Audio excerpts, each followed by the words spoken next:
Welcome in, everybody. It is another episode of Scribers and Spikes. Back with you again. We're back on a somewhat regular schedule. It feels good.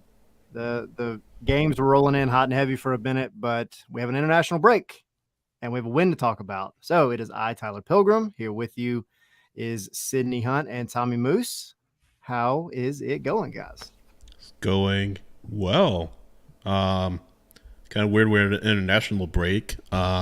And past the halfway point of the season, so no matches for a while for Atlanta United, but yeah, I'm doing all right. Tommy? It's a nice break. It's a nice little break, I think. Just able to it's kind of sad because it seems like the team has a little bit of momentum. I feel like this always happens. They get a nice win and then they go on break. But I think it's good for everybody, for the team, because I think you're definitely going to get some guys that need some rest. Unfortunately, some people that need some rest are on international break, like Giacomakis, who I would love to get healthy. And I guess we'll talk about that little online interaction about him staying healthy in a little bit. But I think it's important that this team continues to work on what they have. And let's see some damn transfer rumors. I am so bored right now. We have a DP slot. Somebody should at least be making something up on the internet right now to get some stock in their player. And we haven't even seen that. Yeah. To be fair, there's plenty of people making stuff up on the internet. It's just not the people we want, right? People never make stuff up on the internet, Tyler. What are you talking about? That is everything you see on the internet is true. Yes, always. All right. So got a lot of things to talk about today. We are going to be visited in a little while by my brother, Tony Leon. He is the host of Atlanta United's Flags Out. What's the word I'm looking for? Segment. Giveaway. Promotion? Giveaway. I mean, contest. Giveaway seems like a mild way to put it because they gave away World Cup tickets. So I don't know. I'm going to let Tony talk about it and kind of go into detail about it. But he's going to explain why everybody who lives in Georgia, sorry, Tommy, should be putting their flag out and going onto the website and submitting. So again, I don't know. Giveaway just doesn't sweepstakes, maybe. Then it sounds like we're 1980s Prices Right. Yeah. Whatever. Contest. Yeah. It's kind of contest because you have to write why somebody's important, right? Yeah. Like yes, and why they deserve it. So I won one of those once. I got entered in a Metro Your Man contest like many years ago. I won a free day at a spa and a gym pass. It was beautiful. It was great. I just sent like the ugliest picture of me possible. It was like me waking up in the morning in like a big hockey jersey. I won though. Didn't have to be from Georgia to win it. Nice. I'm proud of you. So it's Tony and Tyler. Are there any more T's in the family? I mean, let's see. Do you have a big family? I do. Yes. I'm thinking of all my kids. Are they all T's? I'm like, oh God, am I going to miss one? No. Oh. Nope. Everywhere around the T's, but it's me and Tony. So. No. Yep. That's disappointing.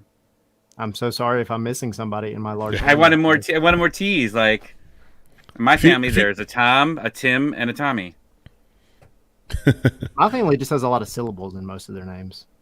If you think of any more T's, Tyler, let us know later on the show, and we'll address it. Well, Tommy, you can be an honorary brother. Sydney, you get the T in the Hunt. You got it in the last name. There you go. Exactly. Capital T. There we go. So yeah, we've got Tony coming on here in a little bit.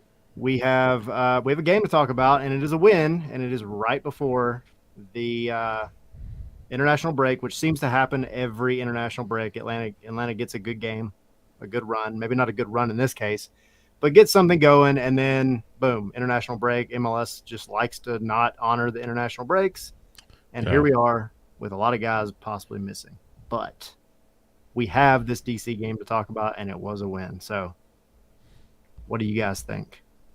Yeah, I kind of disagree with you. I feel like in the past, Atlanta United have lost its share of matches going into the international break, so they've kind of had to sit on a loss for a couple of weeks to just kind of stew on it and go into the break with not a whole lot of momentum. But this was a nice change of pace. And as we said during the ratings show the other day, if you didn't watch the ratings show, please watch it. not a perfect performance for Atlanta United by any stretch of the imagination, but I mean, if you're up on the scoreboard when the final whistle blows, doesn't matter how pretty it is, it still counts as 3 points. And at this point, with Atlanta United still with some guests to fill on this roster with the international break coming up, you can forgive the team for not really going for style points and for really going for the jugular. I mean, you're just happy to get a win at this point, and I don't want to sound like I'm just settling for less with this club, but at the same time, if you're winning just once in your last 5 tries and you're on a streak where, it's 5 in a row unbeaten, but that can kind of be deceiving because you have the 1 win and then 4 draws in a row, then you got to change some things. You got to get stuff on the right track. So, good to see Atlanta United back in the win column. Gutman, we talked about him, goal and assist. Yakamaki is scoring again, tied for the Golden Boot lead, and Tyler Wolf getting a goal barely. Kind of if I could feel the offside call initially, but it was taken off. So, yeah, a lot of momentum, and we're just kind of talking about maybe a little bit disappointing that it's kind of grinded a halt for a little bit, at least for half the league at least. But let's hope that they can pick it up again, coming back out really on the back end of the second half of the season, which, by the way, has another long pause on it as far as the MLS season is concerned for Leagues Cup. So, yeah, good to get a win. Just a little tap. All Tyler has to do is just little taps into the net, and he scores. I think Doug's comment, it was like a foot? Like if you combined all the length of all 3 of his goals. The collective length of all of his goals. Yeah. Just a little tap. But you know who else got into the winning column? This guy. 3-1. I predicted 3-1. I am now in the lead all by myself. 2 predictions correct. Oh, I thought you were saying you bet on the match. No. We no, I did not. But we guessed. We all guessed before the game on Instagram Live. It lives on Instagram. It does. I am in the lead. Yep. We were tied for most of the season because, man, it was like the first or second match, first right? Game. And we've been head on head like this whole time, and then he comes in with the 3-1. I'm like, no, there's no way that's gonna happen. And now Tommy's ahead. We're so bad. We're so bad at this. We're just not good at this at all. I liked what they did. I felt like they were prepared for this game. I felt like they were prepared for what DC's keeper was going to do. They were ready for that. They were attacking through the air, and it seemed to work. I went back and watched a little bit of the game after we did our ratings. I'm still not. I still think Etienne had one of his better games of the year, and I thought he was. I don't know if effective is the word, but it seemed like he was on the trend the right way. Yeah, I thought that he was. If you compared to him to an Arujo game, most of the Arujo games this year, I would have said Etienne was better in this game than a lot of what Arujo did. Yeah. Maybe it's a different combination of Lennon and him working together to be able to play well. But I saw good things, and I want to see that continue when we get back from the break to see if Lennon and him can get things going again. Because the left side of Gutman and Caleb is working great. Like, it's back. Like, that's what we saw at the beginning of the season. We saw those two work together, and they got wins. They scored goals. Gutman looked more dangerous. Gutman looked at the best that he has all season. And that's with Caleb there. And I don't think it's a coincidence. So if we can keep them both healthy and nobody's leaving for any breaks or anything like that, I think that we're going to be okay. Yeah, I'll call out real quick Elliot's comment about Tyler Wolf playing well right now.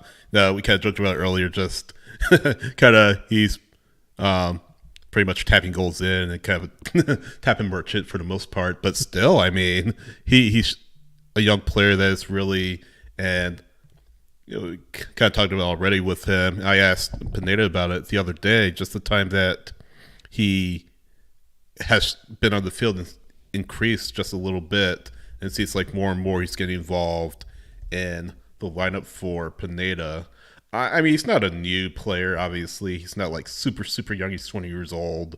Um, and he's been with this club for a while. Of course, went over on loan to Belgium.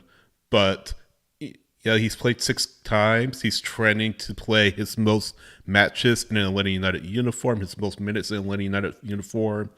6 matches, 151 minutes. His high in minutes is 255 last year. High in matches played was 7 in 2021. So again, starting to gradually find a place in Pineda's lineup little by little.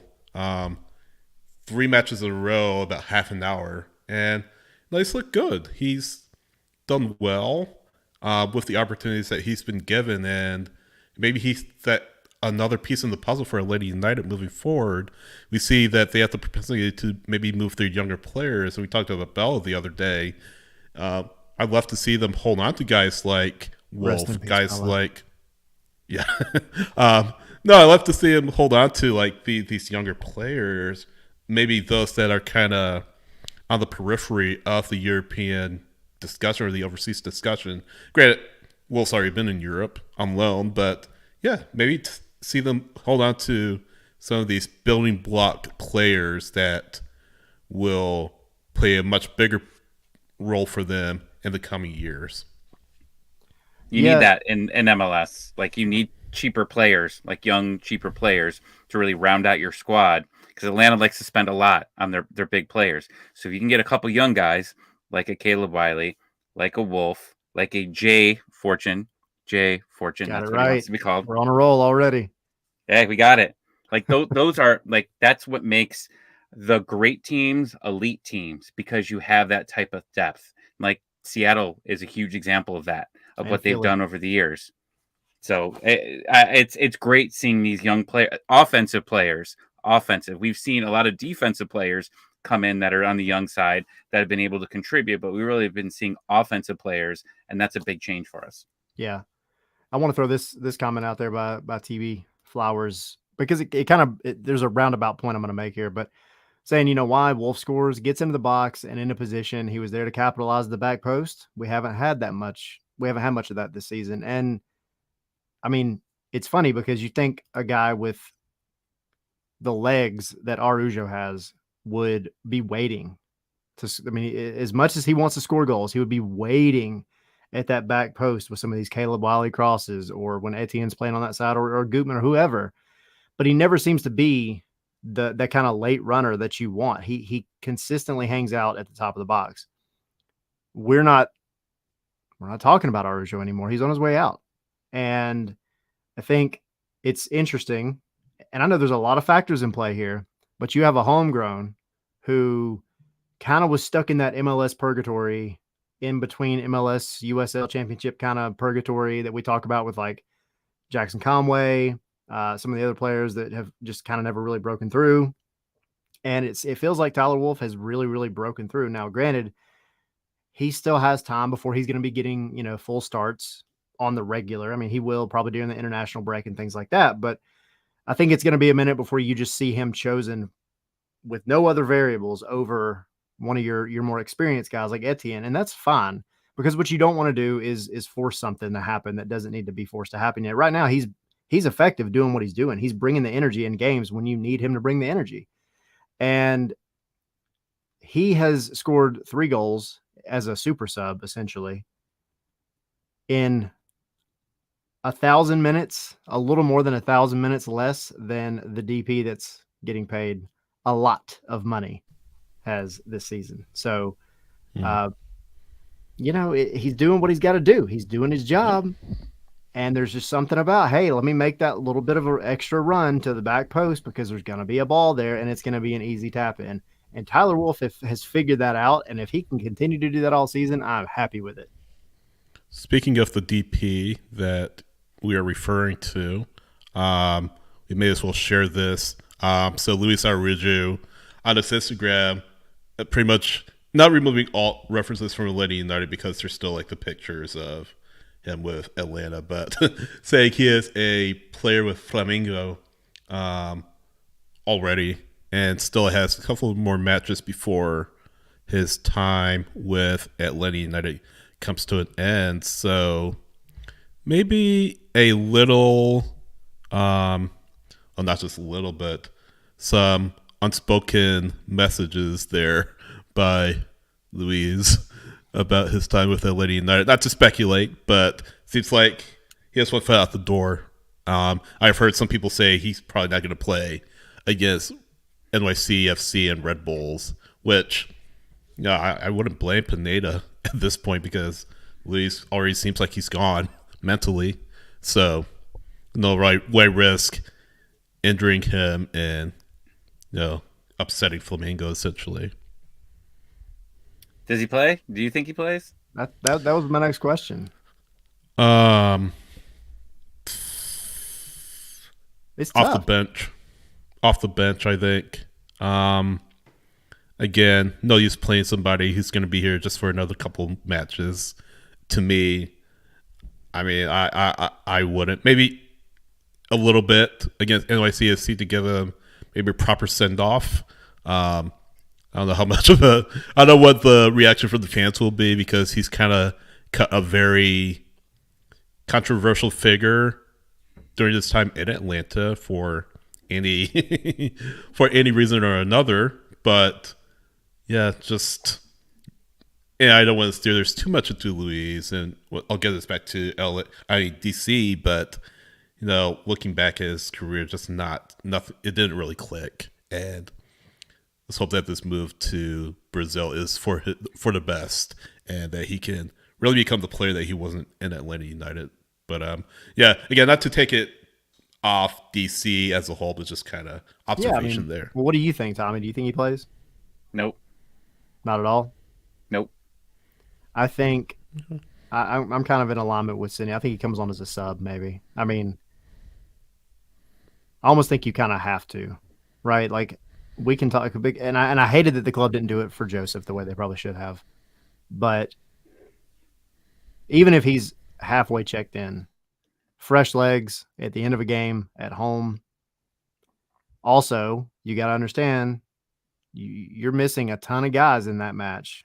So if he's there, why not use him in some way at least? Now, because that throws a whole other wrench into things. Do you go back?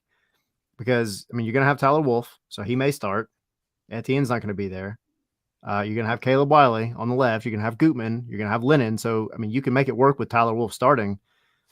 But I think that's going to be a big question mark come that match because I think if you go the way that they have for I don't know, since 2022 started, Arujo would get the start and then you bring on a sub later. But I don't see a problem with Tyler Wolf starting and then Arujo just let him just go run some energy out against tired legs and have that send off at home. And then he's already on his way out the door anyway. Right. And maybe he gets a goal to close it out and everybody can celebrate and be happy and say, hi, he finally got another one. But I don't think you can't use him. Like you're still paying him a ton of money regardless. I mean, I get it. You get excited about a new job and that's all your mind is on, but like you still work here for a little bit longer. You got to do something. You're probably right. He probably does get an appearance. I don't know. I just have this weird feeling that it's just not. They don't want to play him. I don't think he wants to play either. And I don't know. I mean, we'll see. I mean, you're going to be shorthanded here for a while. You've got a lot of players that are going to be in and out because of the international, and then you've got the stupid Gold Cup that's going to keep Miles out for 17 weeks. That sarcasm. But like I don't know. That's one thing in the transfer window that they're definitely still going to need to get is someone on the wing. They're going to need to build some depth there 100%. I don't think that they use the DP slot for that, but I definitely think that they go out and get somebody. Maybe Mascara returns because that's going to, I guess we need to talk about that. We didn't even think about that earlier when we were talking about things, but that should be another thing that we need to hit.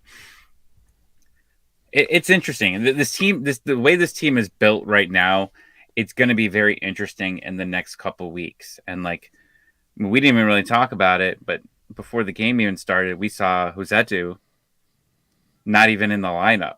And there were a lot of speculations. Like, we speculated.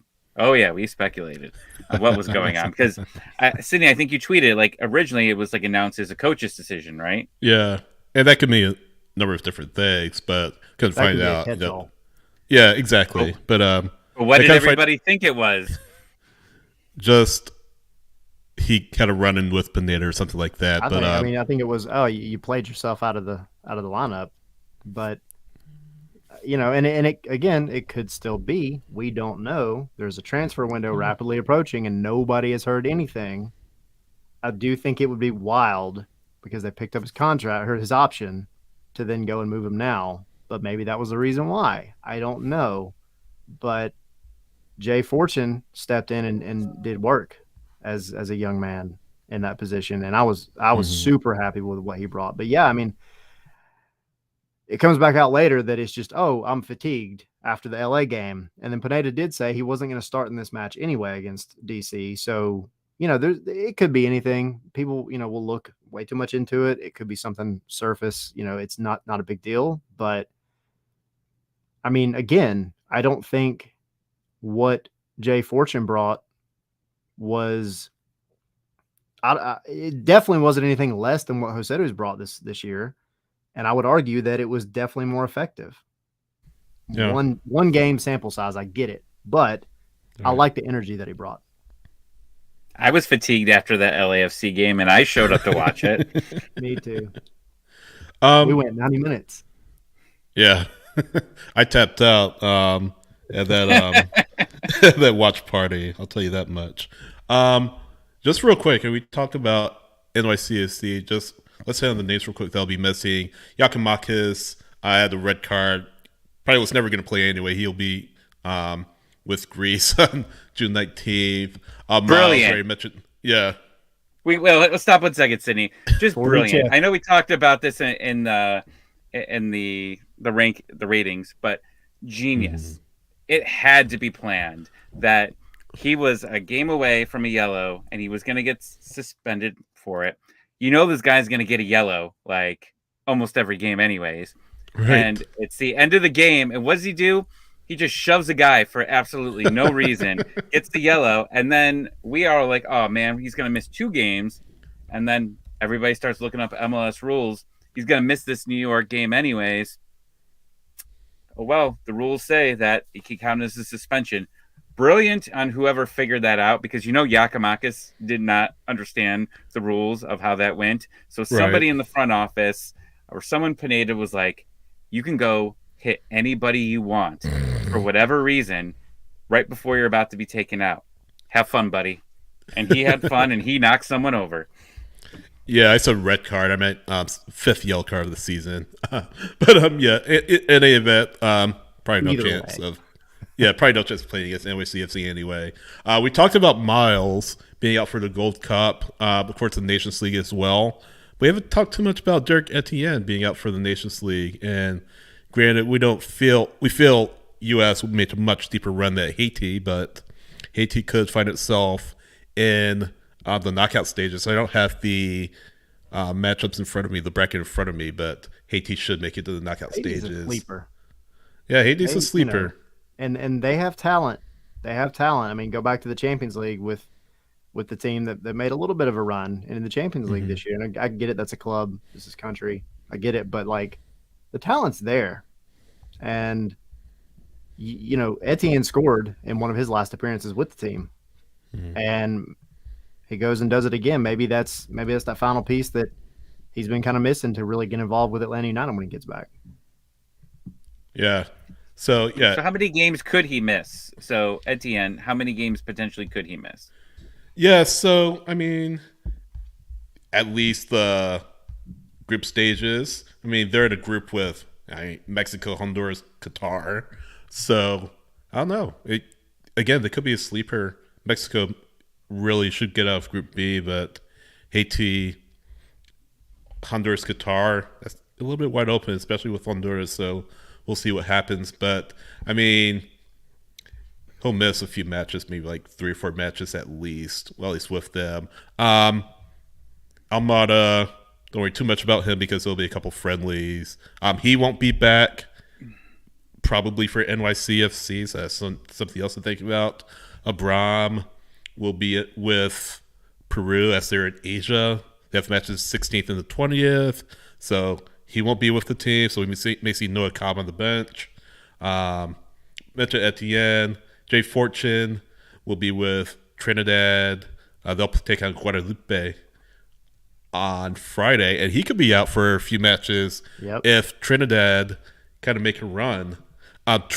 So we'll see what happens with that. I feel like Trinidad kind of got a lifeline into the they did get a little bit of lifeline with Nicaragua getting kicked out for using an eligible player.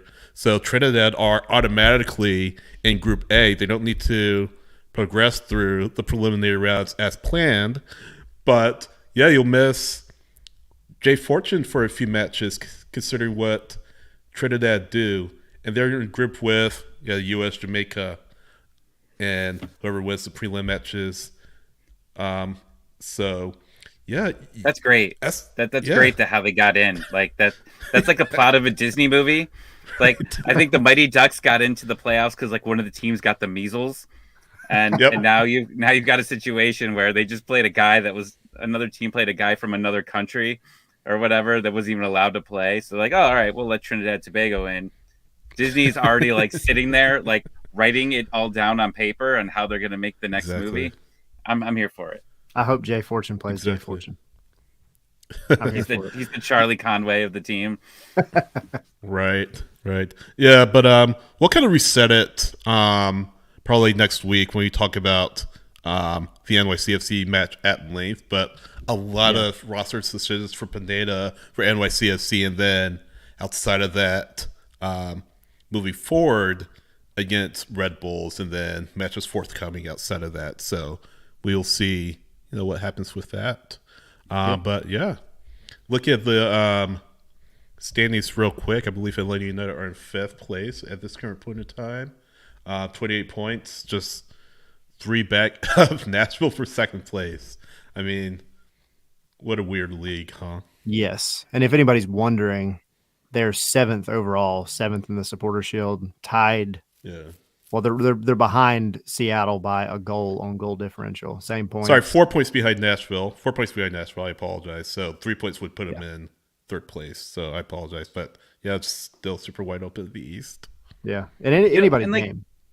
Yeah, and like Jimothy says that DC's they suck. Like if they would have won that game and we would have lost, they would be above us in the standings. Mm-hmm. Yeah, like they definitely started off rough to begin the year, but they've been getting better. They've got some good players. They've also had some injury issues on their side. So I mean, that was something that we took advantage of and were able to win that game. But yeah, like you said, the East is just so wide open. Besides Cincinnati, who is just on a run, and they've already got some DP talks. Some rumors out there. They're potentially going to, they're looking to get better, and that's dangerous. And it's crazy, just this league. Like they were the joke of the league for a couple of years, and now all of a sudden they've come in and they're ready to play. Yeah, and just real quick before we move on, that just speaks to MLS. The 1, 2, 3 players can take you really from the essentially outhouse to the penthouse in this league. So Chris Albright up there, technical director, has really pulled all the right strings for FC Cincinnati. They just signed Aaron Bupensta. I believe that's how you pronounce his name. He's a Gabonese international, played in the Saudi Arabian League, currently plays the Saudi Arabian League. Really high scoring forward for them. So he will be in the mix coming this summer. So yeah, another player to add with Brenner on the outs. Another player to add to the mix. Brenner, I think he's already gone if I'm not mistaken. No, he's gonna be out. So Bupensa probably will be that Brenner replacement. But still very wide open in the East, and LA United off again. until they take on NYCFC on Tuesday. Yeah, so it's silly season's kind of heating up for some teams. Again, crickets in terms of Atlanta United. We'll talk a little bit here in a minute when Tony gets on about the only rumor that's popped up about Thiago Almada. And that's not the rumor that I want. I want some incoming rumors, not outgoing. Yeah. We know Almada's on his way out. It's just a matter of who at this point. But we'll talk a little bit about that. Few things before we move on. You guys, when Tony gets on, you guys by all means jump in the chat. I'm going to drop the link to the Flags Out competition, giveaway, sweepstakes, whatever we're calling it now. I'll drop the link because you guys want to get involved in this. You do. It is absolutely something you want to get involved with. I'm going to have Tony explain why in detail, and we're just going to chat, have a good time. But yeah, you guys jump in the chat. We're gonna try to get the chat a lot more involved here in the second half of the show. But yeah, you put the first half of Atlanta's season really to bed. A lot of teams have a game in hand on them, unfortunately, but you went into it with a win. And now you got to come out of it with having your backups and your backups to backups trying to do something here. Yeah, and one other thing about like rumors, Tom Bogert of The Athletic wrote, the guy with the big mustache, beautiful mustache that he has. he was talking about Almada, and it's still, yeah, he's still saying that the team wants to keep Almada, like, and no surprise, like that they want to keep him, and whether you want to say it's a negotiation tool or whatever by Garth, but Garth has basically, when he took this job, he came in and said, "There's no rush to get rid of Almada. Like we control him for multiple years after this, so there's no rush." Now, I think some of us get PTSD about Miles Robinson and what ended up happening to him with his injury, but keeping him till the end of the season isn't a bad thing. You might be able to make a little bit more money, maybe right now, possibly, just because it's a big window and people were spending a lot of money in the summer last year. But if you can hold on to him for a little bit longer and bring in another DP and have a chance for one playoff run with Thiago Almada, I think that's a big win. And it's also, they said that they have no desire to let Miles go early. Like he can sign that pre-contract, and he also made the comment that Atlanta has no desire at all to let him leave early. Like even if they offer more money to say, "Hey, we want him to start the year," they're keeping him. So you've got Miles. If you've got one run here, you got a playoff run, and you can get Almada, you can get Robinson for one last run into the MLS playoffs. I think you got to take it, and I think you got to go all in at that point. And this team, when their starting lineup is here with whatever potential DP that they're bringing in, and you're healthy, this team could go to the MLS Cup, 100%. Big if. So health is a huge thing. Yeah. Like for any playoffs, like you look at any team, like the NBA and the NHL playoffs just finished. Like same thing for them. Like you get the hottest teams in the league go get one or two injuries and they're out. Like Cincinnati's great, but again, like anybody can, especially in this format now that you have, I mean, you've got the best of three and then it's single elimination. You get past that best of three, you're still healthy. This team could easily win the championship, in my opinion. Yeah, and I'm positive today. Hey, I like it. I like it. That's because you just went ahead in the golden guess ratings or whatever we're calling this. Ooh, we get a trophy. Do we get a trophy for this? I don't know. We need to find one. Maybe you get another Joseph candle. Or Put my Yakimaku face on it. candle. Yeah. All right. So with that, guys, a couple of quick things. Patreon.com/Scarves and Spikes. Make sure you are on there. If you're not, we're doing the watch along for the U.S. men's national team versus Mexico tomorrow, which I think Thursday if you're listening on Thursday. Yes. Or watching on Thursday evening. But yeah, it's going to be on Paramount Plus. I think is probably the easiest way for most people to watch it, if I'm not mistaken. But it'll be fun, be a good time. We're always having a great time in those watch alongs, and it's just enjoyable, guys. You get together, hang out. Mm-hmm. We've got other stuff. Again, we say it. Other stuff coming on the way for Patreon. But the watch along is going to be big, and then we will be back next week, probably early, probably Tuesday, so that we can get you guys ready for the actual home match against New York City. So lots of things going on, international break notwithstanding. But with We're not that, taking breaks. We're not taking We breaks are up. not. breaks around And what here. are we We have time- recording tomorrow? Yeah, yes. The mid-season review is going to be over on the Patreon as well. We're going to be recording that, getting it ready for you guys. It'll be up when it's ready, but it'll be up soon. We're going to be recording it tomorrow. It'll be up when it's ready. And that's just going to be something that we're gonna chat and talk about just the season as a whole from the beginning up until this point, because it's the perfect time and there's plenty of storylines, plenty of things to talk about, and we're gonna have a good time with it and try to make it somewhat educational. And Yes, absolutely. we'll see how it goes, but no, it's gonna be a good time. So Yeah. lots We're of gonna have stuff fun with it. over on Yeah. Patreon. Again, patreon.com/Scarves and Spikes, guys. Thanks so much in advance. We do a little shout out at the end of every show. It is updated, by the way, for those of you watching the stream. But yeah, thanks so much for those that do support the podcast, to support the live stream. We really appreciate it. But yeah, patreon.com/Scarves and Spikes. But yeah, let's turn the page, and I think we have a great guest this evening. We have a guest coming on. So we're gonna do a little bit of show and tell, starting off with a video to let you guys get a little bit of an intro into what exactly it is Tony is here to partially talk about, but he's gonna stay with us and talk about Atlanta United as a whole. But with that being said, without further ado, my brother, Tony Leon, host of the Atlanta United Flags Out competition.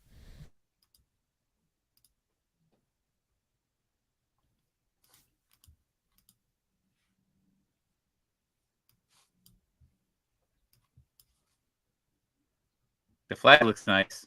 It does. There's these technical difficulties, man. This is what happens when you do things live. It was working before. It was. Yeah. And every time we tried it, but that's I okay. saw it.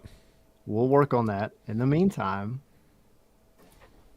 Let's get him in welcome, here. Tony. Hey, what's going on? Starting off with technical difficulties. Love to see it.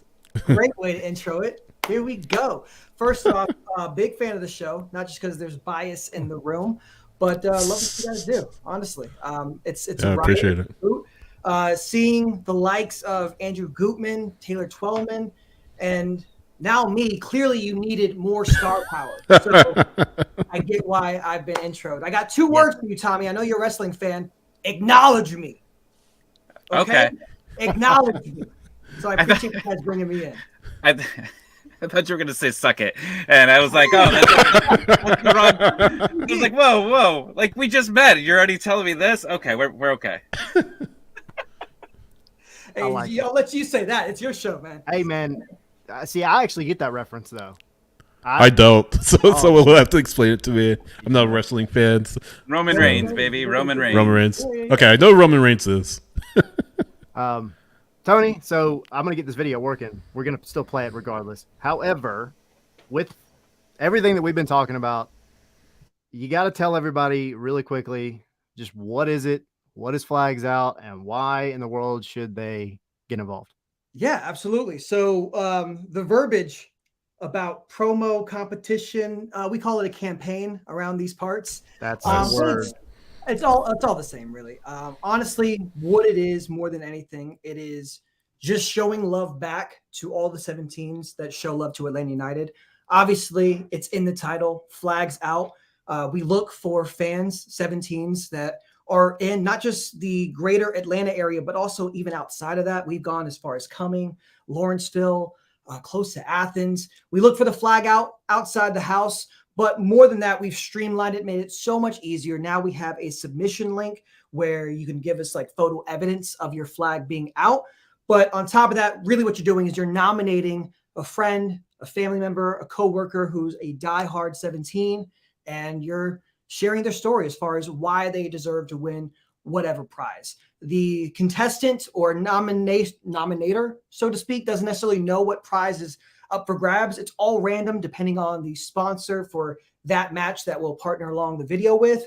But it's a great time because, I mean, for me at least, I get to show up and be Santa Claus every day. You know, I'm knocking on people's doors. They have no idea other than our point person, point of contact, our inside man. And yeah, we've been doing amazing stuff. I know you guys mentioned the World Cup giveaway. that, please go back and look at that one. Brad and I knocked on her door and surprised her with 2 tickets to the World Cup. Yeah.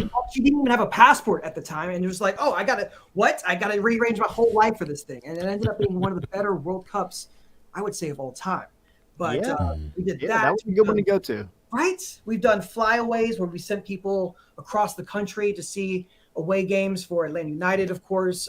This one, we actually filmed one today where we're doing a VIP experience where the fans are going to get to sit at the Capo stand for the July 2nd match, as well as a whole bunch of swag from Home Depot because it was a Home Depot collaborated event.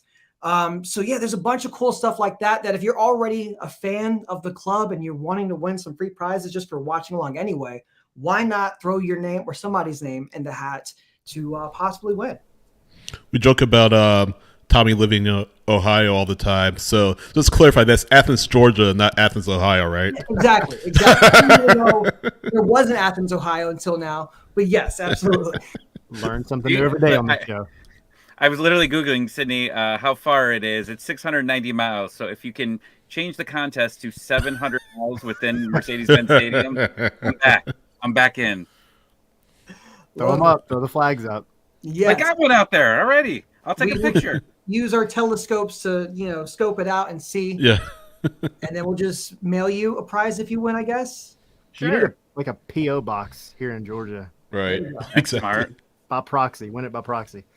So, Tony, you mentioned – so one of my favorite ones that you talked about recently that I thought was really, really cool, and I feel like it didn't get enough just publicity, not for any particular reason, but I think it's also a very busy time with the team playing games left and right. But Mercedes-Benz Stadium, how is that view from the roof? Oh, dude, yes. Yeah. It's funny because the way that we do these things, I say this, it's cookie cutter, basically. It's just like getting in, getting out. The video, for the most part, unless there's like a lot of meat there, it's going to be 3 to 4 minutes or less. So you're not able to really experience all the sound bites while we're there. So yeah, we, in partnership with Novelis, went on the rooftop of the Mercedes-Benz Stadium. And it was like a whole Mercedes-Benz tour because they have the LEED certification. Novelis is, huge for recycling, industrial and aluminum steel. So that collaboration right there, they showed us the whole grounds, the locker rooms, everything. But yeah, we ended up on the rooftop. Insane. I mean, the view, especially looking down at the pitch, there was people spraying down just like the goalposts and like the corners and everything. And they looked like ants, when you're at the catwalk all the way up there. I mean, it was just incredible. And it's one of those things that you could probably count on maybe my 2 hands, the amount of people that have been up there that are not like supposed to be up there. You know what I mean? Like it's, but incredible. I mean, I've got a bunch of I'm surprised I didn't text you these images, man. It was just insane. What are we doing? I know. I know. It's because it was for my eyes only. Really, is what it was. But I wish they could throw a penny. Like, did they throw a penny off of it and on the pitch? We weren't making wishes like that. I think it was just more so for collateral damage, just for anybody down below. But yeah, I mean, it was, and a cool thing too. While we were up there, I think they are only allotted a certain number of times where they can open the roof each year. I think the guy said, and while we were up there, we were fortunate enough, nobody else, just for us and the 17s that were winning it, they opened it up for us. And I was like, what? It was happening all around us. It was crazy. That's awesome. Yeah. So I put it in the chat for everybody because, again, for a variety of reasons, not just because you can win something cool, but because your chances, I think, are relatively high right now, if I'm not mistaken. Absolutely. I definitely think it's gotten to be more competitive this year versus last year, but it was kind of like this running joke with us last year. We were kind of like the little engine that could. I mean, this Flags Out promotion has been going on for a while now. And believe it or not, back in the day, they told me back in the day, this was, 2017. What are we talking about? But it feels so long ago. Right. But they used to ride around legitimately in random parts of town looking for a flag out and knock on the door and hope that the person would answer, or a neighbor would, or something, surprise them that way. That when my team that's in there now got in, they just like, no, let's streamline this, make it so much easier. So that's why we have the submission link. But even with that link, I remember there was a point in last year where we're talking about a few dozen, maybe around 50 kicking around. And if you look at all the 40,000 people on average are in, at the Bend. So it's like, how do we not have this? So we're trying to push it out there, trying to make it happen. And I appreciate you guys having me on here, because if I can do anything, I want to flood their inbox with all these submissions and just get people really hyped up about this. Because like I said, if you're 17 and you're watching along anyway, why not win something fun for somebody that you love? Right. Exactly. Maybe even a trip to the World Cup in that 2026. That could happen. I've done these surprises with players as well. Like I mentioned, Brad, I mentioned we had Chop doing a ride along with me as well. So it's like you might meet me, which, hey, I'm hopefully you get excited when you see me, because exactly. But like some of the players as well, Yeah, and for everybody, real quick, Tommy, you jump in, but because we do have plenty of folks that listen to this after the fact on the whatever podcatcher they may be using, but put the link in the streams. So YouTube and Twitch, you've got it. But for after the fact, it is ATLUTD.com. So their normal website /fans/flags-out. So ATLUTD.com/fans/flags-out. Yeah, we'll put it in the show notes too on the podcatchers as well, so you can click at it. But just head there, and if you feel you know somebody, or they can nominate yourself, right? I mean, is that correct? Or come on, Sydney, come on. Well, you've got friends. You got a loved one that you could just like nudge. Hey man, let's go get a cup of coffee. So I brought you here because right. I brought you here today. For me. I just need you to go to this link and enter some information. It's okay. It's not a scam. I will say, speaking of that information, they do have a bio section. And if you are somebody who is nominating someone else, the only thing that I ask is really sell that. Not obviously lie. I mean, everybody's got their own attachments and storylines of how they found the club, but that's what I'm talking about. Some of the better ways that I can really do my job, the best of my abilities, is when I get that bio sheet of why this person deserves to win flags out. It's because they have this connection to a club in some type of way that, they've been following along since day one. They married a British person who showed them the game of soccer, and they got hyped on it when they found out that we had a club. Any type of storyline at all, I can introduce that in the piece, and it just makes what we do even that more wholesome. So any way that you could really punch it up, obviously, we have a lot of founding members that have won, but anything more than just, I've loved the team forever, really sell it. I mean, that's how I can really sell the pitch and the video as well. Well, anybody tag me on Twitter, I will. You tell me your life story. I'll spice it up like 100%. I'm a good fiction writer, and I'll get you. I'll get Tony at your house. Absolutely. So, Tony, I got to ask you. So it's been kind of up and down season for Atlanta United, to say the least. Obviously, you got the win against DC on Saturday. I guess you're at the Mets all the time. What's your favorite memory been of 2023 thus far? This one's for me. I heard a T and a Y. I didn't know if that was Tommy, Tyler, or Tony. Tony. Sorry. Okay. By the way, Tommy is our spiritual brother now because of the T. We're the triple T's. Yeah. Triple Right. T, nice. Tony, that's for you. What you got? Yeah. For me, I honestly, this season, there's two, but I would say runner-up would have to be that Yakamaki's goal where he skies it up over the goalkeeper and then just runs it in. But honestly, the winner, it's the banger from Almada, that first one, San Jose. 100%. You're there at the match, and obviously both of them, right? Because as far as how quickly they happen in succession with one another, when he was at that free kick line, I'm sitting here with my wife and my sister and the kids and everything, and I'm looking, and I don't want to say it out loud, but you had this feeling this is going in, right? Like it just that energy was there. And to see it sink in the way that it did, oh my gosh, seeing that live, that's by far the best one. I texted my contacts at Atlanta. I was like, I need an Almada jersey now. It was we were going crazy. Yeah, I was there. I flew in for that one. That was I was pretty sure that I had one of the best hangovers of my life the next day. It was one match, and I kept playing Kevin Egan. Like we were walking down, I think we were walking over to find food. Where no place is open in Atlanta late at night anymore.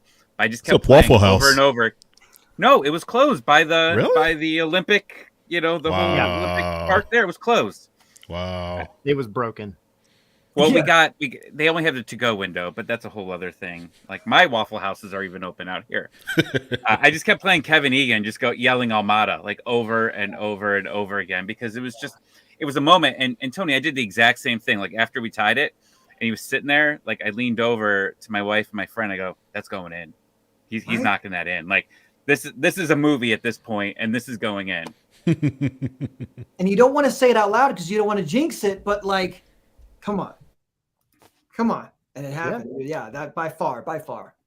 And then to add on to that, like he does it almost every time he gets the ball in that same position on the pitch.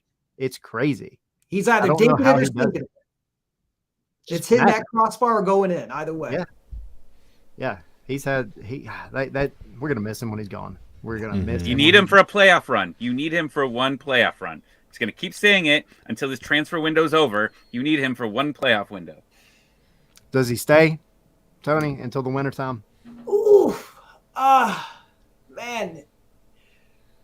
I would love to see it, and I'm not trying to force Messi in this conversation, but I'd like to think that having a mentor closer to home helps you be here a little bit longer. I would love to see it simply because I don't know how you replace that spot in such a quick time, turntable, right? It's like he sending him off. Obviously, it's not if, but when, but setting him off now and trying to replace that now. I mean, I feel like your decision is easier made that way. If you're Miami, let's just put it, if you're at the bottom of the table, right? I feel like then the decision's kind of made for you. Okay, look, we're going to be rebuilding anyway. Let's get some new blood in here, make it happen. But sadly, with Atlanta United, they like giving us heart attacks, and we're in this whole will they, won't they, as far as really making a good, solid run at this towards the end of the season here. So it's hard. It's really a toss-up here. I would put my money on yes, though. Yeah, I think kind of the wild card in this is he's been linked to Napoli, he's been linked to Milan. These are their Champions League teams next season, so that's kind of the thing that kind of throws a wrench in this situation. That being said, if he gets interest from a club that maybe is not in the Champions League picture, that could maybe delay a move toward the winter and maybe fetch Atlanta United more money. Especially, Tommy, you just said it. If Atlanta go on a cup run and Almada is a big part of that, that price shoots up even more. Yeah, 100%. And I think Almada needs to say no to any club that comes to him that is not in the Champions League, because he's that good. He doesn't need to. I mean, you're taking a step down. I mean, I'm not trying to compare Atlanta United to like European teams that are close to being in the Champions League, but like his talent needs to be a part of a Champions League team. And if he's going to go that way anyway, he already has the interest from a couple. The other interest is going to come. It's just a matter of time. I think let him have a few more games, got to get back to the groove that he was in maybe before this past month, because he has seemed a little off. But, it seems like every time he goes to a South American, to Argentine training camp, he comes back recharged, and he brings a little bit of Messi with him. So hopefully he does that again. That flight's going to be closer to home now. Yes, it is. Every time he nails a free kick, he just needs DJ Khaled playing in the back of his mind. Another one. And also the quote, yesterday's price is not today's price. Yes. So hopefully that just keeps going up. Price of the brick going up. Yes. Yep. I trash talked Almada that game, the last DC game. I was like, man, he's been really bad this game. And then he makes that amazing pass to Gutman and it goes in. And I was like, well, somebody's going to retweet that. Yep. And I got quite a few comments after that one. I was like, yep, I'm the jerk. I'm the jerk that tweeted that. Or I was the jerk that, Gutman, who we know has his cell phone on him at all times. Yeah. Because he tweets And it's seconds soft. after the game, probably was like, Tommy's talking about you. And it went right in. Seconds later, man. Is that a rule of sports? Like you tweet something or you throw something out to your friends at a party, you're like, this guy sucks. And then he ends up scoring the game-winning goal. It happened. Like hockey, football, whatever sport you want to say. It's the way of the sports work. Always. Always. So I got really quick because Tony, I want to keep you on. We'll dive into the full-on conversation about Atlanta going forward. Last little quick, I mean, not that you got to stop talking about it, but last thoughts about Flags Out. And I'm going to get this freaking video to work here in a minute because I said I was. And if it doesn't work this time, I'll just have to post it somewhere. But I'm going to try it again after this. But yeah, what else you got? Anything? Any final thoughts? Well, I'll throw it to you, gentlemen. What do you? I mean, do you want some behind the scenes? Do we want some little quips? Quo pro? I don't know. Bring it all. Okay, I got one. Yeah, hit me. So you said you've gone with Chul and you've gone with Brad. Yes. So tell us what a car ride with Brad Guzan is like. So actually, Brad, in the few days that I've shot with him, Brad was driving his own vehicle. So a simple car ride, I can't give you. But, when we're not mic'd up and we're just kind of waiting to roll, I will say Brad is Brad. Like what you see when he does his non-player talk, so to speak, like whenever you've heard him commentate, whenever you've heard him, like he did like a golf thing on ESPN one point, his personality translates super well on camera to like in person as well. And I gave him that compliment last year. So during the World Cup promo, we were obviously at that same time, he's out, right? He's not playing, he's injured.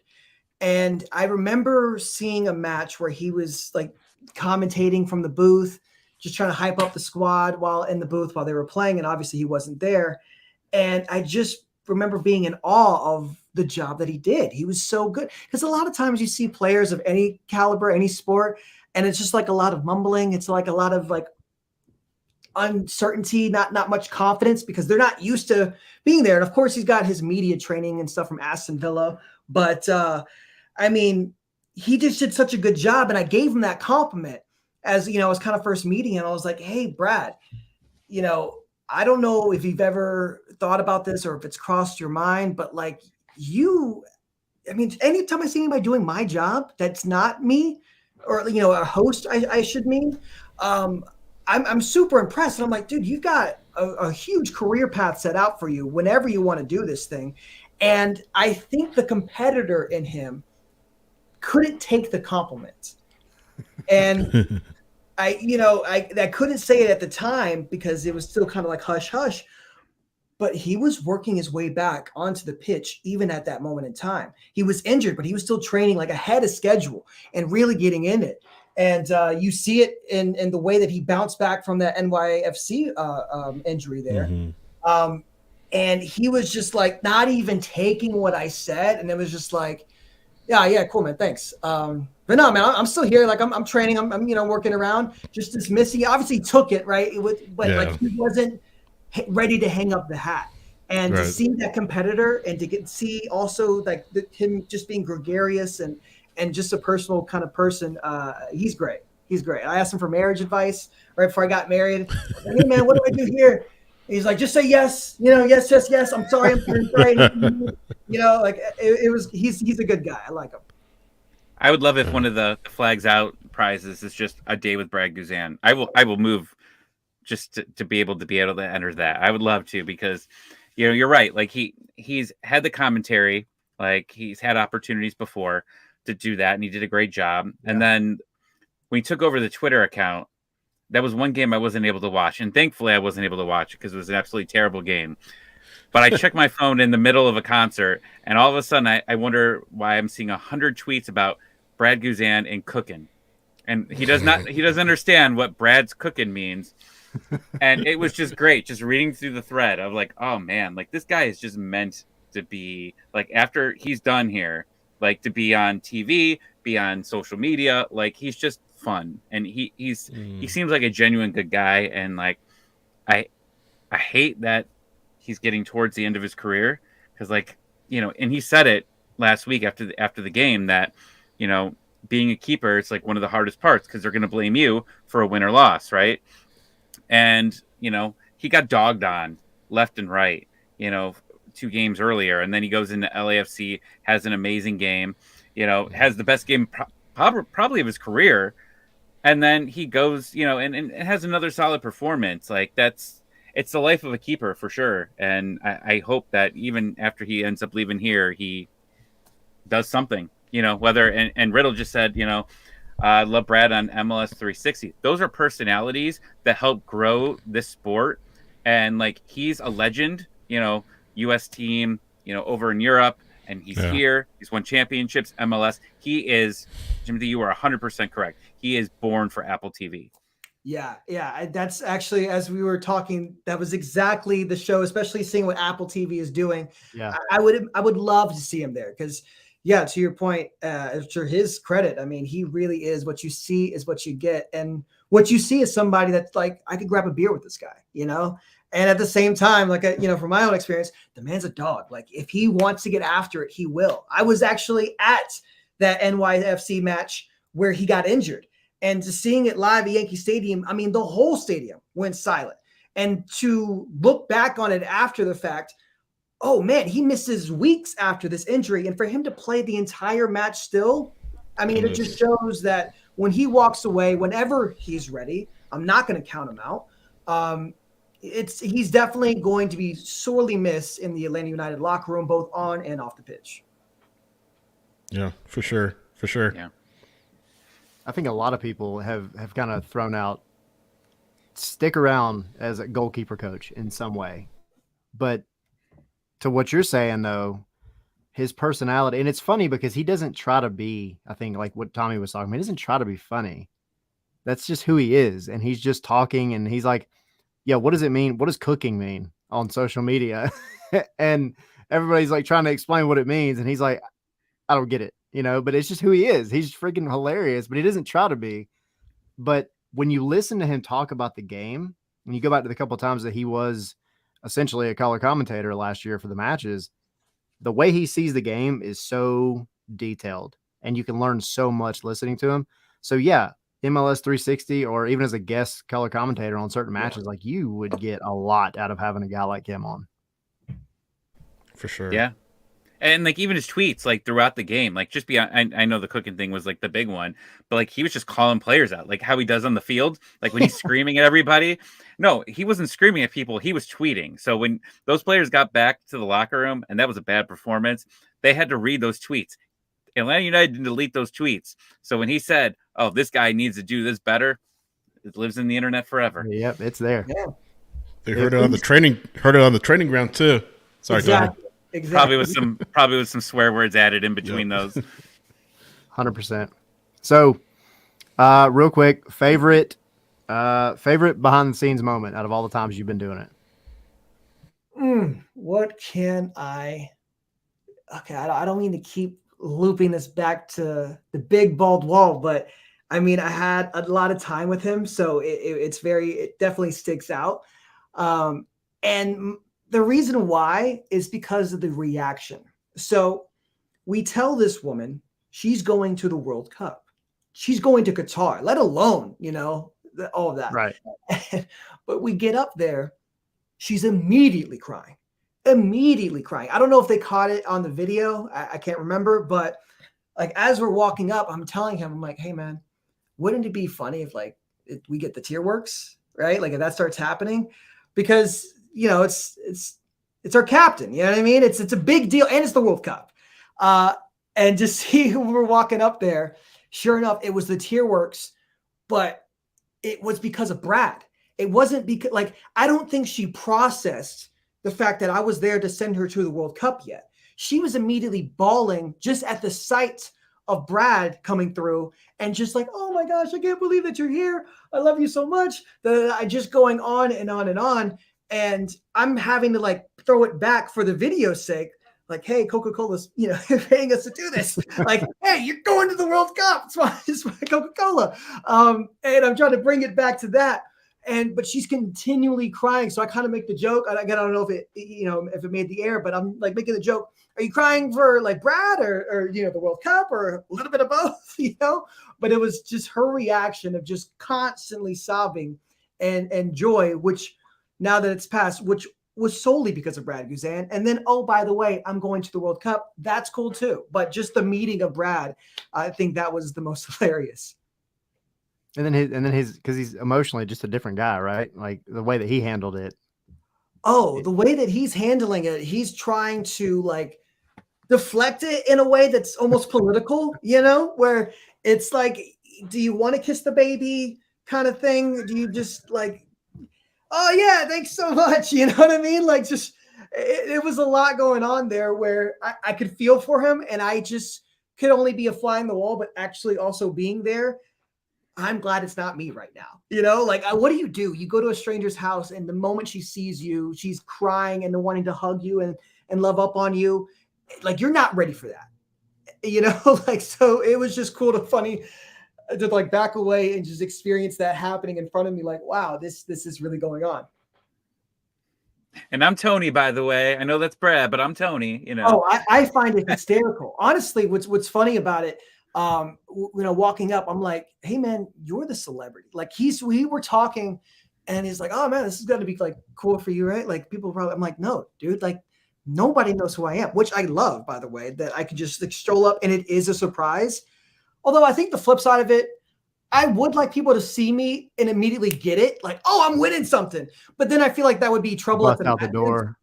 Because now it's like I want to go support the club just on my own time. And then I don't want people to get confused. But the idea that like I'm knocking on their door and they get surprised, I feel like it would heighten the experience. But no, I mean, we were joking back and forth. I'm like, hey man, like you're the celebrity. Like you can't walk in here to a fan, like a 17 that's got our flag and go under the radar. And surely enough, no, I mean, when we got the emotional fireworks that we got, yeah, I mean, it was not an under the radar thing. It's Brad freaking Guzan. Was it a big check? Was it like a big gigantic check type thing? Yeah, I think so. A lot of them typically are, whether it's like a big ticket to or I'll see like the city for flying them somewhere, or like a huge gift card kind of thing. But yeah, it's typically like the Publishers Clearinghouse. Yeah. Yeah. All right. Good. And you're doing it right. I just wanted to make sure you guys are doing it right. No, we are. We had that detail. Yeah, that detail absolutely. has to be perfect. It makes it more because when I don't have one, I feel like I have to kind of like convince them as far as to why I'm here. I'm always like, hey, I'm Tony, I'm with Atlanta United, going through it. But yeah, when I have that sign, it's at least something visual for them to go, clearly I've won something. You know what I mean? Like I'm putting 2 and 2 together. Oh, cool. Yes. It's a whole thing that visually happens.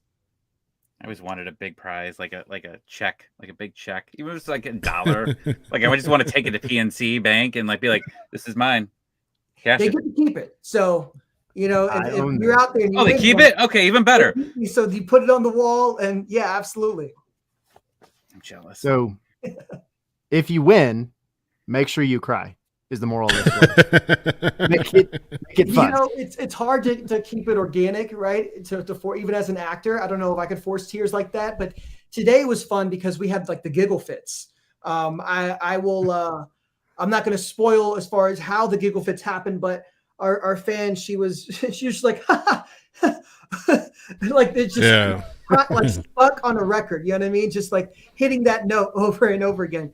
Which any emotion is better than no emotion, because sometimes we've gotten like the stoic type that's just a little bit more confused as to why we're there, and then it clicks after the fact, like, oh, this is what it is, right? So it's one of those things where it's all kind of depending on our point of contact, and we're really relying on whoever nominated them not to spill the beans, but to also like keep it to a point where like, hey, something special is happening. You know what I mean? But without like giving it all away, because yeah, I feel like there's been a couple where the lips weren't really sealed all the way as far as whoever nominated him in the house, and they were just like, "Oh yeah, I was waiting for you." I'm like, "Oh, fun."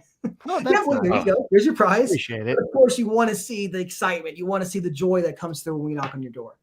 I'd be so mad if somebody ruined that for me. Like, I'd be so upset. Like, all you'd have to tell me, like, if I was gonna win, I would like tell Sydney or Tyler to just send me a message like, "Hey, put your pants on at 10 in the morning. Somebody's gonna be at your door." That's all I need to know. As long as I have pants on and a shirt and I answer the door, we're good. If Brad's at my door and I've got, I'm fully clothed, great. I'm ready to go. Tommy, you'd be surprised. Pants are key. There's been some Really? where I've knocked on doors. Pants have always been worn. Let's say that. Let's just keep that out. Good. But as far as I've knocked on some doors, and clearly they weren't given the heads up. I'm sorry if you guys are coming over my house. I know I got company coming over or something.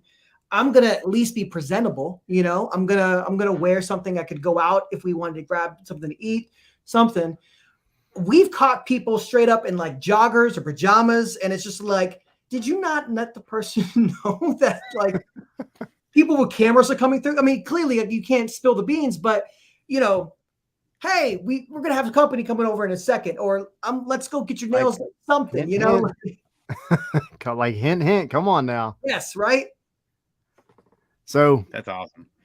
All right, we have news still to talk about, so we're gonna talk about that with you, Tony. But because again, I said I was gonna do it, I'm gonna play this video so everybody can see it, and then that'll wrap up this little bit.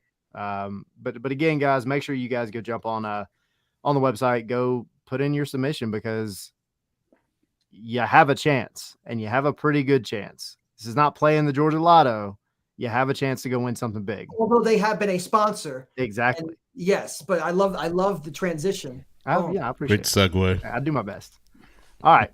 With that, let's try this round 2. Tony, 2 take. 17s, I'm your host, Tony, and this is Flags Out. Flags Out is a campaign celebrating you, the loyal fans who have their flag out. In collaboration with our various partners, Atlanta United finds a loyal 17 with their flag out and surprises them to show appreciation for all the love and support that you give to us. We've given away sweet tickets to Atlanta United matches, flyaways to away matches, exclusive behind-the-scenes access of the Mercedes-Benz Stadium, MLS All-Star tickets. We've even sent someone to the World Cup. All that and more could be yours just with one knock at your door. All you have to do is sign up using the link, then nominate who you to believe a true 17. Keep that flag out, and maybe next time we're celebrating you. I heard nothing about not having to live in Georgia. I heard nothing about it. There was no small text in there that said, I'm going to give up on this bit. Exploits. Take advantage of it. When you were on the roof, did they have to put harnesses on people while they were up there? Or we didn't have to wear anything specifically because there was no construction or anything going on, but there was definitely a safety meeting, protocols. It was a very serious thing. We were the first people that were like I said, workers going up there. So it was this big thing where even the president came down and was just like, "Hey guys, congratulations. Also sign this waiver. And here's the safety meeting. And we're going to be there at every step of the way, basically giving you all the support going up and down the steps." Because it was a steep hike. And believe it or not, the hardest part was just walking past the 300 section, past all the big flags and banners that hang on the backdrop of the bends. Going past that, there's even more seating, of course, if they wanted to really open it all up. Even more press boxes and all that. That hike was almost harder than the hike just to get from where we are at the catwalk to the roof. I sat up there. It's gross. Yeah. I was blown away they had more press boxes in this place. I was like, dude, the one that we're in is huge anyway. Had no idea about these other ones. Yeah. Is it in the end zone at the top? All the way at the top? Yeah, it's where these press boxes are. I'm trying to remember where I was relative to everything. But yeah, they're fixed on pretty much what looks like the side wall of the bend. So it's really far back there. That's crazy. Okay. Yeah, man. All right. Sydney, what news Tyler. do we have?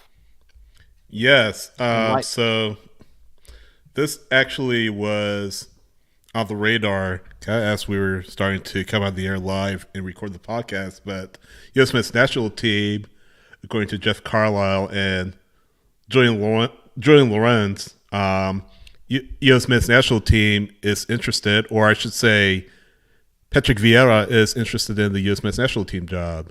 And again, that's according to ESPN. Obviously, the search for a permanent manager for the U.S. men's national team that's going on for a few months after the departure of Greg Berhalter. But Patrick Vieira, of course, the former Crystal Palace manager, head coach of NYCFC formerly, former Manchester United legend, France international. Arsenal, I'm sorry. Yeah. Wrong club. But yeah. Don't shoot us, Arsenal fans. Yeah, exactly. Says that Federation has already made contact with him, but hasn't progressed past the quote-unquote initial approach. So Patrick Vieira is apparently in the mix, and it's a name that has come up as of right now, essentially. So guess what do you guys think of that? I mean, it's a name I wasn't expecting for sure. Mm-hmm. I think Berhalter was still on everybody's kind of back burner only because nobody said it's not happening, right? And then all of a sudden, Club America comes out and says, "Hey, we're interested in Greg Berhalter," and everybody's like, "What? What?" But hey, why not? Like, whatever. He also had some links to places in the Netherlands, I believe, where he played before. But yeah, I mean, Patrick Vieira is just kind of out of left field, but it's a solid name, plenty of experience. Be curious to see where it goes. I mean, again, silly season starting up for MLS in general and the rest of the world, but that men's national team vacancy's been sitting open for a while. It has been.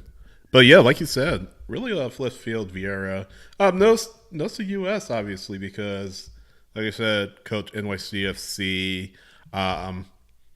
Very long and successful career at the club level, and I feel like you could do a lot worse than him, to be honest with you. Yeah. Is his wife friends with any parents of any U.S. national players? Are we gonna run into that again? As long as he don't have any of the Reinas in his contact list on his phone. I'm not a Berhalter fan, but like I feel so bad for that guy. The entire thing that he had to go through from the World Cup all the way up until the embarrassing articles that went out. It wasn't just embarrassing. I mean, it wasn't embarrassing. It was just that all your private information like had to go out there because of these, soccer mom, that came out and did that. And I just feel whoever it is, I feel like they could definitely do better than Berhalter, but I just don't like seeing someone get out of their position because of that.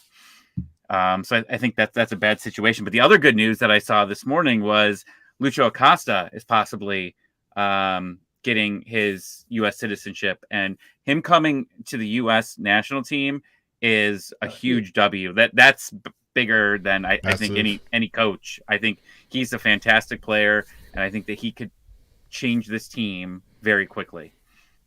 I think going on that, I would have to agree with the color commentary, Tommy, as far as the way Greg Berhalter exited. Really ugly way that I feel like anybody coming in there as a fresh face, it's all right. At least we're not having to deal with that anymore. But, I mean, the way that Greg Berhalter left you, I mean, you had a decent showing at the World Cup. I don't know if we ever really have high expectations for a U.S. men's national team. Obviously, 2026, there will be a little bit more. But it's one of those things that, given all that happened, I wanted to see more happen with that club in general. I just don't feel like we're ever sending our full strength, like best men ever. I just feel like that's always in contention. So like you said, it's like, let's find out what's happening on the pitch, whether it is grabbing another Acosta to kind of come through, grabbing some guys like Jordan Pefok, some guys that are hot when they're hot, and not just kind of doing people that we're relying on, like, oh, he's been with the squad forever.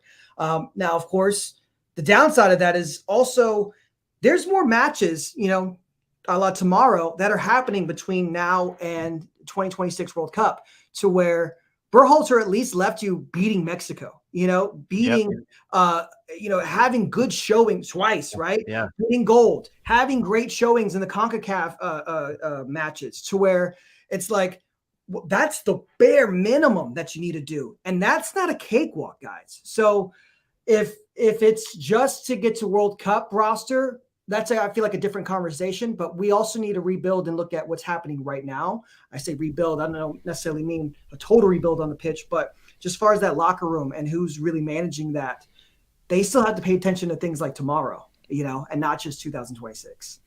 I think the big thing that a lot of soccer fans will be interested in is they want somebody who's kind of quote unquote an outsider, because you look at Berhalter, his brother works for the Federation or worked for the Federation past term. I forget if he's still there anymore, but it seems to be a lot of discussion about the coaches are very tied to the Federation.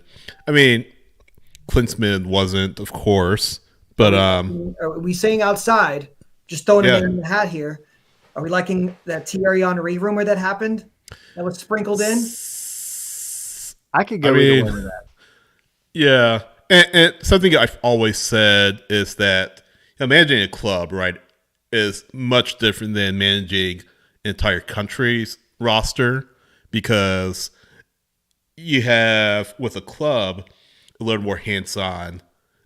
You have more time to really mold the team because you're with them every single day, you're with them multiple days a week, you're with them in trainings, versus a country roster where you're not with them as much. You have other responsibilities, you have recruitment, you have all these other things you need to worry about. So, Henry has been thrown out there, Pep, kind of tongue-in-cheek, has been thrown out there. So I'm a little skeptical in bringing in a club guy to lead the U.S. men's national team, but then again, Berhalter was a club guy. Bob Bradley is a club guy. Klinsmann, he has some national team experience with Germany, but he coached at a club level. Vieira certainly a club guy.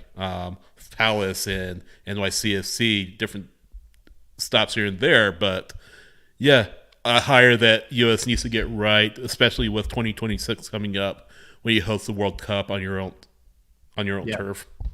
Yeah, you gotta hit it right here. And I mean, it's a good name for sure. Thierry Henry, I like where he's at right now. I just like watching him and that whole crew. I just think they're fun. Yeah. I don't want him to leave, And he was on Ted Lasso. Had a handful of appearances on Ted Lasso. We gotta throw that out there. There's our Ted Lasso reference for the night. The way that they left that Champions League, that conversation, it was very much vague as far as Thierry Henry and his future. It was just they're giving him props. It's like, hey, wherever you go. And it was just like, are you guys talking behind the scenes, something we don't know? Like, what's happening here? Yep. It'll be curious to see where it goes. Both of those topics. But, I think with this specifically, you brought something up, Tony, I think that was really important is you kind of want to get away from essentially what it turned into the good old boy system, kind of felt. You had a lot of these old heads from the U.S. that have kind of been thrown around in various ways for the U.S. And then we saw what happened. We saw all of it come apart with all this bullcrap with Berhalter and the Reynas. And it's just like, dude, we don't need all that. It's embarrassing. So bring in, you said, Sydney, some fresh blood. Yeah. Get them in, get them involved, and let's roll. Because you got a big 2026 coming up. Yeah. So, but before 2026 is the Nations League semifinals against Mexico in Vegas. So last time they played Austria in Vegas went pretty good. Yes. But really good, I should say. But yeah, how are we feeling about the semifinal? Nations League last year was the best game that ever happened, and we talked about it like when the season started. Like that was like the craziest game. You had fans throwing stuff at Pulisic, right? Like they were like didn't he Yep. like go to the corner and they threw that. You had all the just the crazy things that happened. You had the guy jump off the stage. Yeah. You had the guy like we still have never got the answer if that guy's alive. Like he ran up behind all those announcers and he jumped, and like Crazy. nothing. There's no follow up. It's a proper So my football prediction atmosphere. is 2 people jump off the stage this year, and I'm gonna stick with what I did last time and 3-1 USA. No, it's not gonna be 3-1. That's Ooh. I don't think it's gonna be 3-1. He likes to gamble. All right, he's playing the odds. The I like- over under on that one. I like fun. I like certainly fun, loves to. Sydney. I'm the So leader do in the I. predictions. Sydney, what you got then? Because I think your reaction was very similar when he said that about the DC game, and then look what happened. Yeah, I know. No, I think I feel like it could go to penalties. To be honest with you, so either 2-1 US in extra time, or US winning in penalties after a 1-1 draw. I just kind of feel like that US Mexico dynamic is always going to be there. So I'd say 1-1 after 120 minutes, and then US winning in penalties. I also predict you fall asleep and you don't get to penalties on the watch along tomorrow if it happens. Matt, yeah. I'll try to make it through. Did you bet on that? Sydney, you got to drink coffee. Got to drink some coffee. Yeah, Prove 'em wrong. exactly. Coffee, Tony, what Red do you Bull. I could see this being ugly. I say ugly in a way where we're looking at a 1-0 match. I'm not betting against the Stars and Stripes, but they're looking for revenge. ATLUTD, they're looking for revenge. I mean, and if there was ever a time where we were, capable of just keeping our guard down, is without a real head coach. Vulnerable. We're real vulnerable right now. So if they were ever going to take advantage of it, I feel like tomorrow would be the match. But yeah, I can't bet against us. So I'm saying 1-0. All right.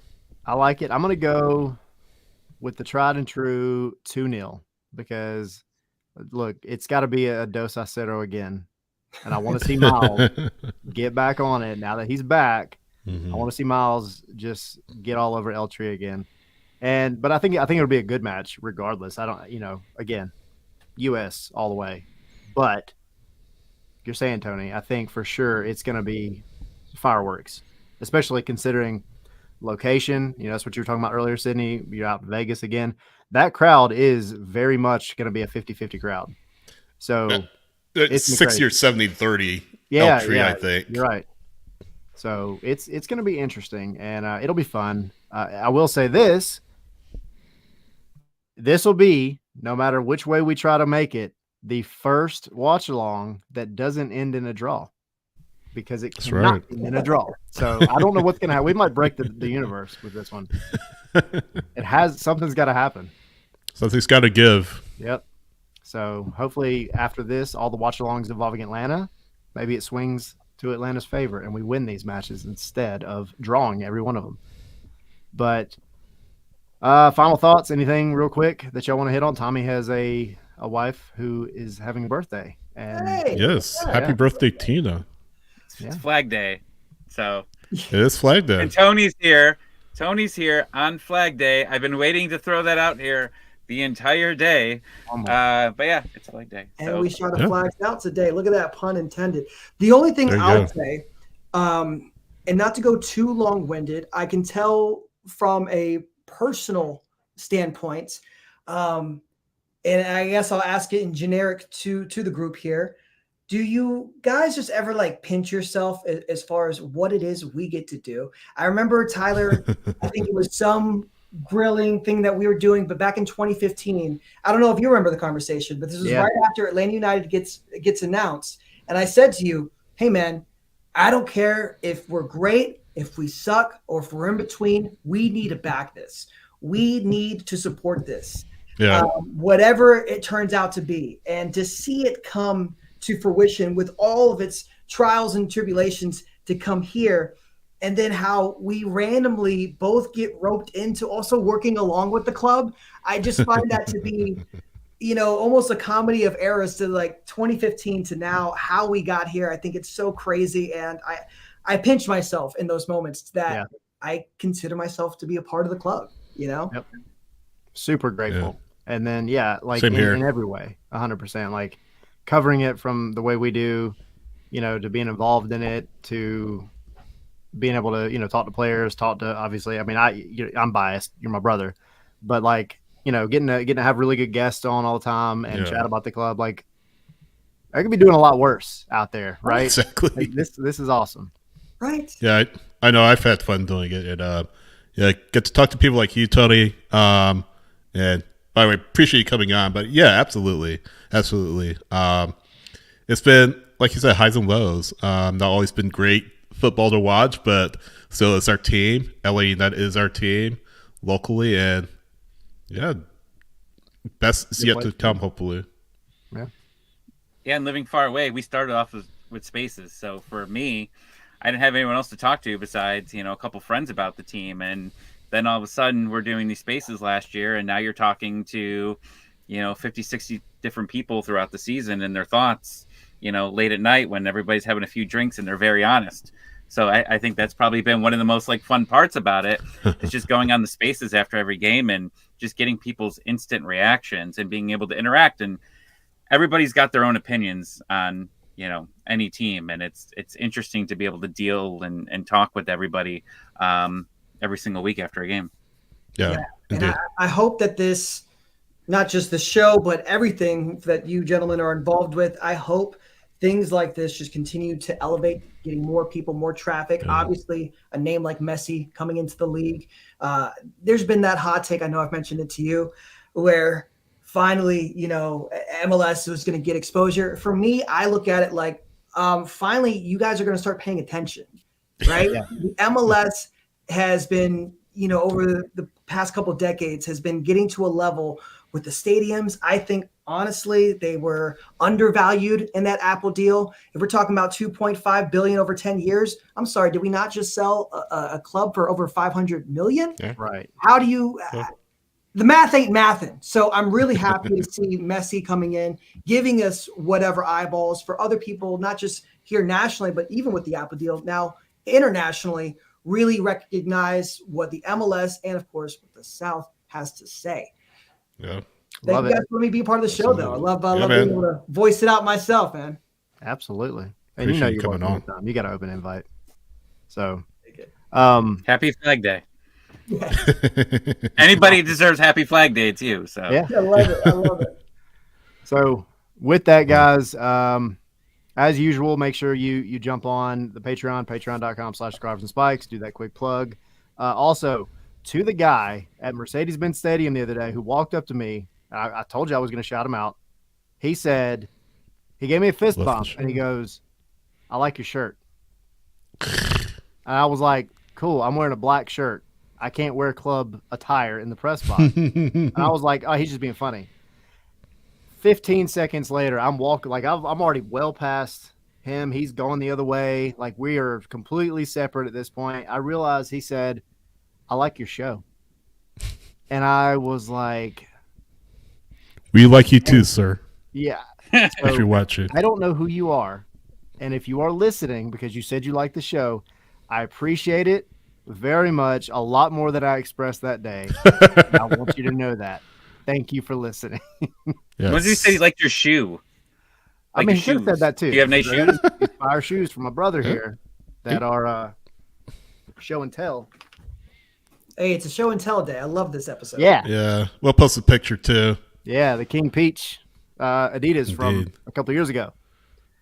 So yeah, he might have said that. I don't know, but we appreciate everybody that listens to the show, of course, that supports us in every way, whether you watch it live after the fact, listening to it after the fact. We 100% appreciate it. We appreciate you guys supporting the club. Obviously, guys like Tony being able to do what they do and bring what they do. And just in general, guys, we absolutely appreciate it. So with that being said, we will catch you guys on the watch along tomorrow, and we will be back next week. So for all of us, I'm Tyler Pilgrim, Sydney, Tommy, and Tony this time around. Tony. We'll see y'all next time. Thanks, everyone. Thanks, Tony. Thank you, Tony guys. with the flags.